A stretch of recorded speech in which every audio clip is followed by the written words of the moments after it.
जी की प्यारी साथ संगत जी, राधा स्वामी जी। संगत जी, नामदान की बख्शिश के समय जो बातें हमें सफाई से बताई जाती हैं, उन बातों पर अमल करना कितना ज़रूरी है, आइए जानते हैं।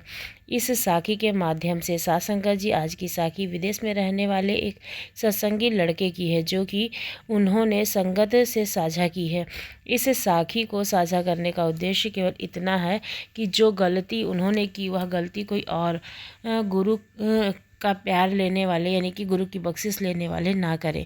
तो संगत जी, कृपया कर इस साखी को पूरा सुनिए। संगत जी, शुरुआत में आप भी ने कहा है कि शुरू से ही गुरु घर की सेवा करता आया हूँ, संगत सुनता आया हूँ और मेरी माँ की अपनी शिक्षा के कारण मैंने कभी भी अपनी ज़िंदगी में कोई गलत काम नहीं किया, क्योंकि मेरी माँ मुझे हमेशा समझाती थी कि बेटा, हमें ऐसा कोई काम नहीं करना चाहिए जिससे कि यह समाज और इस समाज में रहने वाले लोग हमारी तरफ उंगली करें, और तब तो ऐसा काम बिल्कुल भी नहीं करना चाहिए। जब हम पूरे गुरु की शरण में नामदान की बख्शिश ले चुके हों, तब तो बिल्कुल भी कोई गलती करने की कोई गुंजाइश ही नहीं है, क्योंकि जब भी हम कोई गलत काम करते हैं तो वह उंगली सिर्फ हमारी तरफ नहीं बल्कि हमारे गुरु की तरफ भी उठ जाती है। इससे हमारा तो घटाव होता ही है और साथ ही साथ सतगुरु को भी इसका जिम्मेदार बना देते हैं, जो कि बिल्कुल भी अच्छा नहीं है।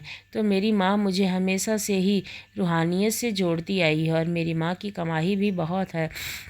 मुझे याद है कि जब मैं स्कूल जाता था और स्कूल से घर आता था, तो मेरी माँ भजन सिमरन पर बैठ जाती थी, तो मैं अपने माँ को कुछ नहीं कहता था। जो भी खाना होता था खुद जा कर के सब कुछ कर लेता था, लेकिन अपनी माँ को मैंने कभी परेशान नहीं किया।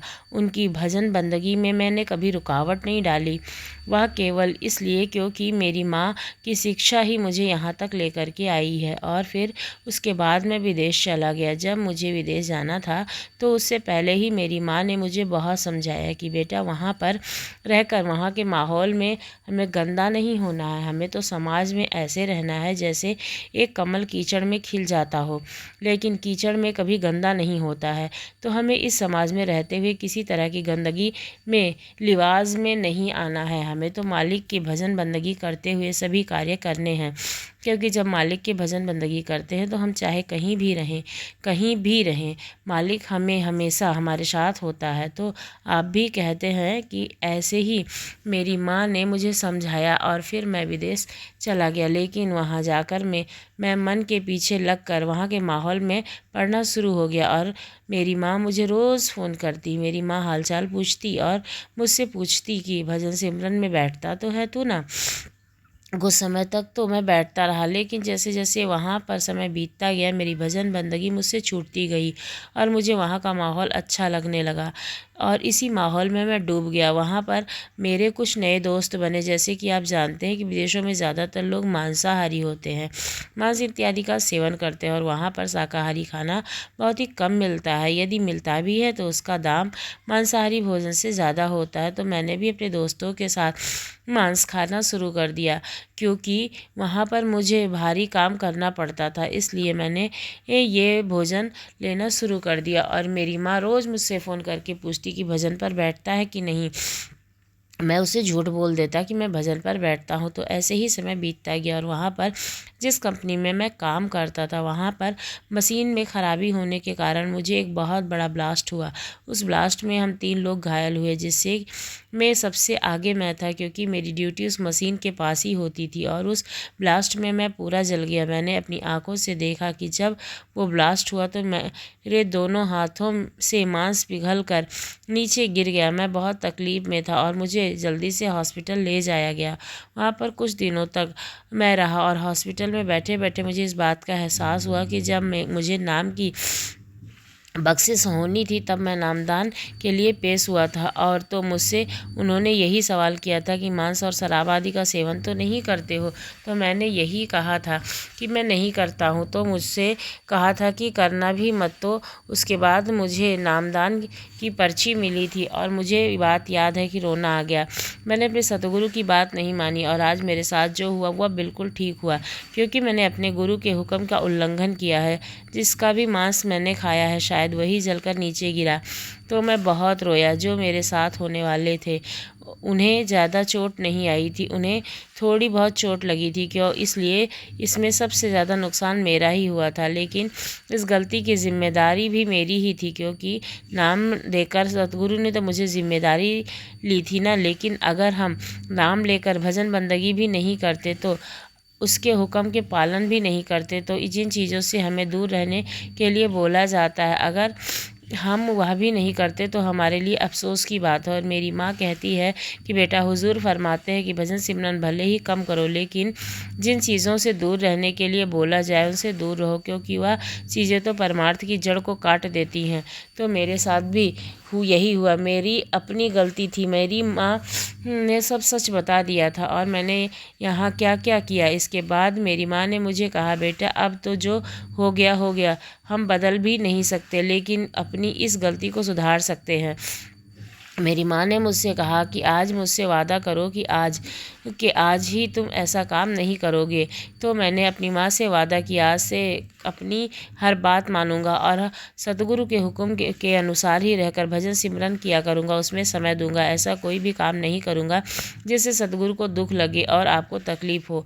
तो मेरे साथ हुआ, इससे मुझे बहुत कुछ सीखने को मिला, क्योंकि ज़िंदगी में कभी कभी ऐसा समय ज़रूर आता है जब हम मन पर भारी हो जाते हैं और हमें गलत कार्य करने के लिए कहता है, लेकिन उस समय हमें मन के पीछे नहीं लगना चाहिए, क्योंकि जो हज़ार अवसर ढूंढता है कि किसी न किसी तरह से मैं इसका काम ख़राब कर सकूं, मन हमें रूहानियत के मार्ग से हटाने की कोशिश करेगा। ऐसे बहुत से लोग हैं जो यह बात कहते हैं कि अभी जितना मर्जी करना कर लो, खा लो, पहन लो, कल किसने देखा है, अगला जन्म किसने देखा है। वह गलत काम करते हैं, मांस इत्यादि खाते हैं। जो लड़के ने कहा कि जब मैंने अपनी माँ से यह बात कही तब मेरी माँ ने मुझे डांटा और साथ ही यह इसका उत्तर भी दिया कि बेटा, तुम कहते हो कि अगर अगला जन्म किसने देखा है, मैं तुझसे कहती हूँ रोज़ाना भजन बंदगी पर बैठ कर देख, तुझे तेरा किया हुआ सब कुछ दिख जाएगा। और पिछला जन्म कहाँ हुआ था, कहाँ कहाँ से होकर तू आया, कहाँ कहाँ से भटक कर तू आया है, सब कुछ तुम्हें दिखाई पड़ेगा। मैं दावे के साथ ये बोलती हूँ, तब तुम सब देख लोगे। तब तुम यह बात कभी नहीं कहोगे कि अगला जन्म किसने देखा। साथ संगत जी, आज की साखी से हमें भी यही शिक्षा मिलती है। भले ही हमने अगला जन्म या पिछला जन्म नहीं देखा है, लेकिन अगर हम सच कर्म करते हैं तो हमारे मन में किसी भी चीज़ का दर्द नहीं होता, तकलीफ़ नहीं होती है। और अगर हम गलत करते हैं तो हमारे मन में इस बात की खलिश ज़रूर रहती है कि हमने ऐसा किया था, शायद इसलिए ऐसा हुआ। तो इसलिए कभी भी ऐसे काम मत करो जिससे हमें तकलीफ़ हो, हमारे मन को तकलीफ़ हो और हमारे आसपास रहने वालों को तकलीफ़ हो। अपने आत्मा से अच्छे काम करो जिससे आपको सद्गति मिले, अच्छा लगे, मन अच्छा लगे और दूसरों को भी आप ऐसे काम करोगे तो दूसरों को भी अच्छा लगे। जो सत्संगी उस बात पर अमल नहीं करते उसे मालिक फिर अपने तरीके से समझाता ही है, और जब वह समझाता है तो उसका हुआ समझाया हुआ जो इंसान है वो कभी भूलता नहीं है। लड़के ने कभी भी फिर इस बात को नहीं भूला कि वो एक सत्संगी था और उसने ये गलत काम किया था। तो आपको ये साखी कैसी लगी, इसके साथ सुनते हैं एक और कहानी।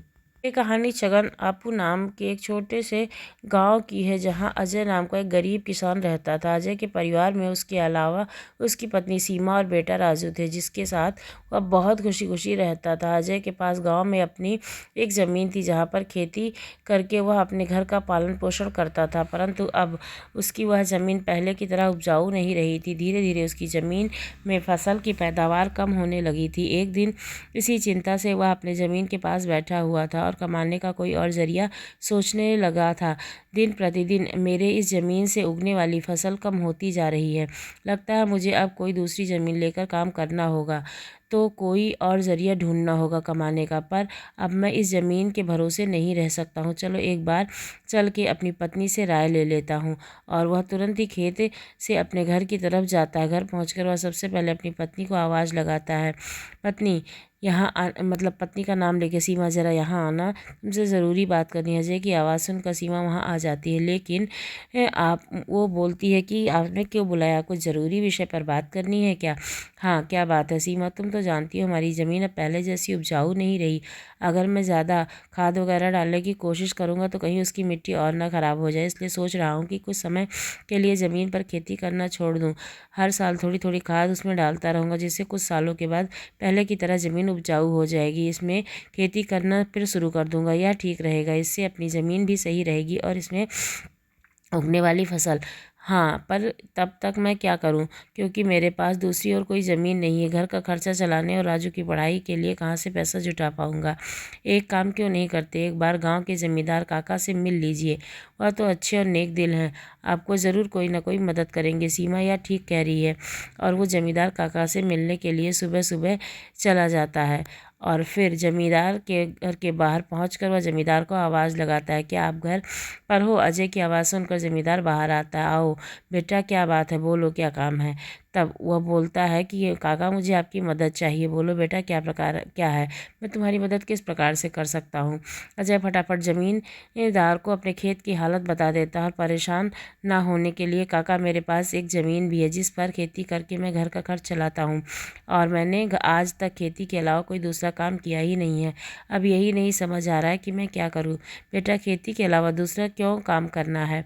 तो मेरे पास गांव के बाहर एक ज़मीन है, उस ज़मीन पर काम करो, तुम्हें फ़ायदा होगा।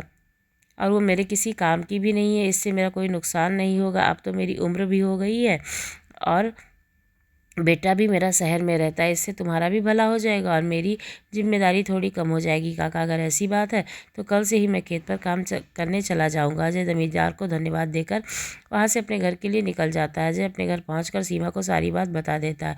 यह तो बहुत अच्छा है, यानी कि आपकी सारी चिंता ही खत्म हो गई सीमा। अब मैं काका के खेत पर बहुत मेहनत करूँगा और कोशिश करूँगा कि एक दो खेत खरीद लूँ, क्योंकि भविष्य में ऐसी समस्या है तो उससे हमें तैयार रहना चाहिए। अगली सुबह अजय जमींदार के खेत पर काम करने के लिए निकल जाता है। वो सोचता है कि ज़मींदार की ज़मीन गांव के बाहर है तो शायद आते आते शाम हो जाएगी, इसलिए सीमा को बोलकर जाता है कि आने में थोड़ी सी देर हो जाएगी, क्योंकि काका की जो खेत है वो ज़मीन वो बाहर है, तो शाम को घर लौटने में थोड़ी देर होगी। तो अगर मुझे देर हो जाए तो तुम राजू को खाना खिलाकर सो जाना, पर ध्यान रखना। हाँ, मिनट रुकना, मैं अपने खाने का डब्बा लेकर आती हूँ। वह लेकर ही जाना। फिर क्या था, अजय अपना खाने का डिब्बा लेकर गांव से बाहर ज़मीन पास निकल गया। चलते चलते कुछ समय बाद गांव के बाहर ज़मीन पर पहुंच गया। चलो, हम पहुंच गया हूँ, तो फटाफट खेत पर काम करना शुरू कर देता है। अजय अपनी कुदाल लेकर खेत पर काम करना शुरू कर देता है। अजय को कभी काम करते हुए कुछ समय ही हुआ था कि तभी पीछे से एक सांप आकर उसे काट लेता है। कुछ समय में ही अजय चक्कर खाकर गिर जाता है। यहाँ अजय सांप के काटने से बेहोश हो चुका था, पर गांव के लोग होने के कारण उसकी खबर अब तक किसी को नहीं पता थी। सुबह से रात हो गई थी। सीमा अजय का इंतजार कर रही थी। माँ को इतने परेशान राजू ने कभी नहीं देखा था। क्या हुआ माँ, पिताजी अब तक तो क्यों नहीं आए। बेटा, तुम्हारे पिताजी आज काम करके ने जमींदार के खेत में गए हैं, वो बहुत ही दूर है, इसलिए आते आते देर हो जाएगी। माँ, आप क्यों फिक्र कर रही हो, पिताजी ने बोला था उन्हें आने में देर होगी, तो सच में शायद वो आने में देर कर लेंगे। फिर राजू की बात सुनकर सीमा अपने कमरे में सोने के लिए चली जाती है। अगली सुबह जब सीमा देखती है अजय अब तक घर नहीं आया, तो परेशान होकर सीधा जमींदार से मिलने उसके घर को चली जाती है। सीमा जमींदार के घर पहुंचकर उनसे अजय के बारे में पूछने लगती है। नमस्ते जमींदार काका। नमस्ते बेटी, बताओ क्या बात है, क्यों आई हो। तो फिर वो बताती है कि काका अभी तक वो खेत से नहीं आए हैं, रात हो गई थी और फिर सुबह भी हो गई, लेकिन अभी तक वो खेत से नहीं आए हैं। बेटी, मुझे थोड़ा सा समय दो, अभी किसी को भेज कर मैं पता करता हूँ अजय कहाँ है। जमींदार तुरंत ही अपने घर में काम करने वाले घनश्याम को अजय को देखने के लिए खेत में भेज देता है। कुछ समय के बाद घनश्याम जमींदार के खेत पर पहुंच जाता है और वहाँ का दृश्य देखकर वो परेशान हो जाता है। या क्या, अजय का पूरा शरीर नीला पड़ चुका था, मुझे लगता था किसी सांप ने इसे काटा है। मुझे तुरंत जमींदार को ही यह बात बतानी पड़ेगी। घनश्याम वहाँ से भागते भागते जमींदार के घर के लिए निकल जाता है। घनश्याम जैसे ही जमींदार के घर पहुँचता है, उसके कुछ समय से पहले ही जमींदार उससे पूछने लगता है कि क्या हुआ घनश्याम बेटा, तुम इतने दौड़ कर क्यों आए हो, क्या तुम्हें अजय मिला। घनश्याम जमींदार को सारी बात बताता था, उसे खेत में देखी थी। घनश्याम जब जमींदार को सारी बात बता देता है, तभी वहाँ पर खड़ी सीमा ने भी सारी बात सुन लेती है और रोने लगती है। घनश्याम, तुम सबसे पहले वैद्य जी को लेकर वहाँ पहुँचो, मैं सीधा सीमा बेटी को लेकर आता हूँ। घनश्याम जी वैद्य जी के पास भोजन भेजने के बाद जमींदार सीमा को समझाने लगता है। सीमा बेटी, पहले तो तुम रोना बंद करो और जल्दी से मेरे साथ चलो, क्योंकि तुम्हारे रोने से अजय ठीक नहीं होगा। फिर क्या था, जमींदार सीमा को लेकर अजय को देखने के लिए उसके खेत पर निकल जाता जाता है और घनश्याम वैद्य को लेने दूसरी तरफ निकल जाता है। जमींदार और सीमा जब वहाँ पर पहुँचते हैं तो उन्होंने देखा अजय बेहोश की हालत में खेत में गिरा था। उसका पूरा शरीर नीला पड़ चुका था। सीमा अजय के पास बैठकर रोने लगती है। तभी वहाँ वैद्य जी आते हैं। वैद्य जी के आते ही सीमा वहाँ से हट जाती है और वैद्य जी अजय की हालत का जायजा लेते हैं। और वैद्य जी अब कैसी है तबीयत? अजय की हालत देखिए जमींदार जी, मैं आपको झूठ बोलकर अंधेरे में नहीं रखना चाहता। अजय की हालत बहुत ख़राब है। वैसे तो मैंने जहर को काटने वाली औषधि दे दी है, परंतु जहर अजय के अंदर पूरा भर चुका है। उसका प्रगाढ़ बेहोशी की हालत में चला गया है। प्रगाढ़ बेहोशी यह क्या होता है वैद्य जी? प्रगाढ़ बेहोशी हालत में यदि जीवित भी हो व्यक्ति तो भी उसके बदन के हिस्से हलचल नहीं करते हैं और जब कब होश आएगा इसका कुछ भी भरोसा नहीं। वैद्य जी अब क्या करें? देखिए जमींदार जी, अभी मुझे कुछ दवाइयाँ दे रहा हूँ और समय समय पर पानी में मिलाकर देना, बाकी तो सब ऊपर वाले पर भरोसा। वैद्य जी अजय की हालत का जायजा लेकर और दवा देकर वहाँ से चले जाते हैं। फिर कुछ गांव वाले अजय को लाकर उसके घर पे बिस्तर में लिटा देते हैं। देखो सीमा बेटी, तुम बिल्कुल चिंता मत करना, अजय की अच्छे से देखभाल करो, जल्दी ठीक हो जाएगा। और तुम्हें अगर किसी भी चीज़ की ज़रूरत हो तो मुझे ज़रूर बताना। हर महीने मैं तुम्हें कुछ न कुछ और राजू को पैसे भेजता रहूँगा। तुम हिम्मत मत हारना। अपना बहुत बहुत धन्यवाद काका, आप हम लोगों की बहुत मदद कर रहे हो। जमींदार फिर वहाँ से सीमा को दिलासा देकर चला जाता है। जमींदार के जाने के बाद राजू आ जाता है और अपने पिता की हालत देखकर सीमा से उसका कारण पूछता है। तब माँ, पिताजी का क्या हुआ है बेटा? तुम्हारे पिताजी को कल खेत में सांप ने काट लिया, जिस कारण से बेहोश हो गए हैं। माँ, तो पिताजी होश में कब आएंगे बेटा? वैद्य जी ने कुछ दवाइयाँ दी और उन्हें समय समय पर पिलाते रहना है। उन्होंने बोला है कि इन दवाइयों से वह बहुत जल्दी ठीक हो जाएंगे, पर पिताजी की ऐसी हालत है तो अब हम अपने घर का खर्च कैसे उठाएंगे बेटा? तुम चिंता मत करो, मैं घर संभाल लूँगी। माँ, आप क्या करोगी? आप पिताजी का ध्यान रखो, मैं ही कहीं कुछ करूँगा और घर का खर्च देखूँगा। माँ, आप बस पिताजी और घर का ध्यान रखो, मैं अब खेत पर काम करके घर का खर्च चलाऊँगा। राजू की ऐसी बातें सुनकर सीमा भावुक हो जाती। नहीं बेटा, तुमको काम करने की ज़रूरत नहीं है, मैं सब संभाल लूँगी। तुम बस अपनी पढ़ाई पर ध्यान दो। तुम्हारे पिताजी का सपना था कि तुम बड़े अफसर बनो, मैं तुम्हें वहाँ बना कर रखूँगी, भले ही उसके लिए मुझे कितनी ही मेहनत क्यों ना करनी पड़े। फिर राजू वहाँ पढ़ने के लिए भेज देती है और मुझे अब कुछ करना ही होगा, क्योंकि अब अजय ठीक होने का इंतज़ार मैं कब तक करूँगी और खुद जाकर खेती करनी होगी। तो हो सकता है कि काम भी देखना हो। अगली सुबह सीधा सीमा जमींदार के से मिलने के लिए जाती है। नमस्ते जमींदार काका, बताओ क्या हुआ? अजय की तबीयत अब कैसी है? काका, अजय की तबीयत फ़िलहाल वैसी ही है और मुझे आपकी एक मदद चाहिए, इसलिए मैं आपके पास मिलने आई हूँ। हाँ बोलो बेटा, क्या है? तुम्हारी किस प्रकार मदद कर सकूँ? काका, मैं चाहती हूँ जो जमींदार ने आपके अजय को दी थी काम करने के लिए, वह मुझे करने की इजाज़त दो, ताकि मैं काम करके अपने घर का खर्चा चला सकूँ, राजू की पढ़ाई करा सकूँ। बेटी, पर वह बहुत दूर है, उसकी तुम्हें ज़रूरत नहीं, मैं खर्च दे दूँगा। आपने अब तक हमारी बहुत मदद की, बस आप मुझे अपने खेत में काम करने की इजाज़त दे दो, अब मैं खुद काम करके अपना घर चलाऊंगी, बस बनाऊंगी। ज़मींदार सीमा को बहुत समझाने की कोशिश करता है। सीमा ज़मींदार मानने को तैयार नहीं होती। आखिर में सीमा की बातें सुनकर ज़मींदार सोचने लगा, मुझे लगता है सीमा मेरी बात नहीं मानेगी। अगर काम करने इतने दूर जाएगी तो अजय का ध्यान नहीं रख पाएगी। एक काम करता हूँ, मैं सीमा को मेरे गाँव वाली अंदर की ज़मीन दे देता हूँ, ताकि वह खेती का काम कर सके और अपने घर का ध्यान रख सके। सीमा बेटी, मैं तुम्हें अपने खेत पर काम करने की इजाज़त देता हूँ, पर तुम्हें मेरी बात माननी होगी। काका बोलिए बेटी, मेरे गांव में बाहर वाले खेत पर काम करने की ज़रूरत नहीं है, मेरे पास तुम्हारे घर के नज़दीकी एक खेत है, तुम वहाँ पर काम कर सकती हो, ताकि तुम अपने घर का और अजय की देखभाल भी कर पाओ। काका, यहाँ तो अच्छा रहेगा, इससे मेरी मदद भी हो जाएगी। एक छोटी सी समस्या है, वो खेत बाहर वाले खेत से थोड़ा सा छोटा है। हाँ कोई बात नहीं काका, खेत मेरे घर के नज़दीक है, वहीं बहुत बड़ी बात है। मैं खेत पर काम करने के साथ साथ दूसरे घर का काम भी कर सकूंगी, ताकि उन पैसों से राजू की पढ़ाई ही निकाल सकूं। बेटी, आप पर तुम्हें इतना काम करने की ज़रूरत नहीं काका, मुझे काम करना ही होगा। अजय का सपना था कि राजू पढ़ लिख कर एक बड़ा आदमी बने।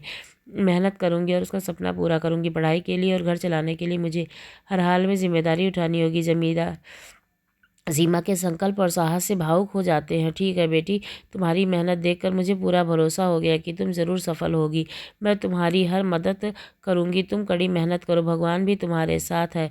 जमींदार ने गांव के अंदर वाले खेत पर काम करने के लिए सीमा को इजाज़त दे दी। सीमा ने काम करना भी शुरू कर दिया। दोपहर के बाद गांव घरों की सफाई और खाना बनाने में छोटे मोटे काम करने जाती। धीरे धीरे सीमा की मेहनत रंग लाने लगी। खेत में अच्छी फसल हुई, जिससे उसका घर चलने लगा और पैसे और दूसरों के घरों में काम करके कमाती। राजू की पढ़ाई में खर्च करने लगती।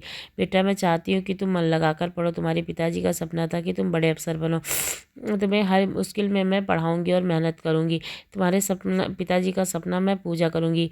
सीमा की मेहनत और त्याग के गांव के लोग भी प्रेरणा लेने लगे थे। उन्होंने देखा कि कैसे अब माँ अब अपने परिवार के लिए हर कठिनाई का सामना कर रही है। इसी बीच अजय की हालत धीरे धीरे सुधरने लगी। वैद्य जी की दवा और सीमा की देखभाल से जहर का असर कम होने लगा था। अचानक अजय को होश आ गया। अजय के होश आते ही सीमा बहुत खुश हुई और होश आ गया। अजय, भगवान ने मेरी मेहनत और दुआएं सुन ली हैं। सीमा, मैंने तुम्हारे राजू को परेशान नहीं किया। अब तुम हमारी हालत ताकत को तब तक तुम ठीक हो जाओगे। मैं तुम हर जिम्मेदारी संभालूंगी। देखो, अब तक तुम ठीक हो रहा है। अजय धीरे धीरे पूरे समय में ठीक हो गया और सीमा की मेहनत और त्याग देखकर प्रण लिया कि वह अपने साथ कंधे से कंधा मिलाकर परिवार को आगे बढ़ाएगा। राजू की पढ़ाई की भी सफलतापूर्वक चलती रही और कुछ सालों के बाद वह एक बड़ा अफसर बना। पिताजी, मैं आज जो कुछ भी हुआ आपकी और त्याग की वजह से हूँ। तभी बेटा, यह सब तुम्हारी माँ का बलिदान है। उसने हमारे परिवार के लिए हर मुश्किल का सामना किया है। सीमा का त्याग और अजय का साथ दोनों ने मिलकर एक नई मिसाल कायम की। गांव वाले अब उसकी इस कहानी को आने वाली पीढ़ियों को प्रेरणा के रूप में सुनाते हैं, क्योंकि अगर सीमा हिम्मत न करती, हिम्मत हार जाती, तो न उसके पति को होश आता, न उसका परिवार चलता, न उसका बेटा पढ़ पाता। इसलिए हमें हिम्मत और हौसला रखना चाहिए, गलत रास्ते पर नहीं चलना चाहिए। गुरु भी हमारे साथ होते हैं। आपको ये साखी कैसी लगी ज़रूर बताइएगा। अच्छी लगी चैनल को सब्सक्राइब करना ना भूलिएगा। धन्यवाद।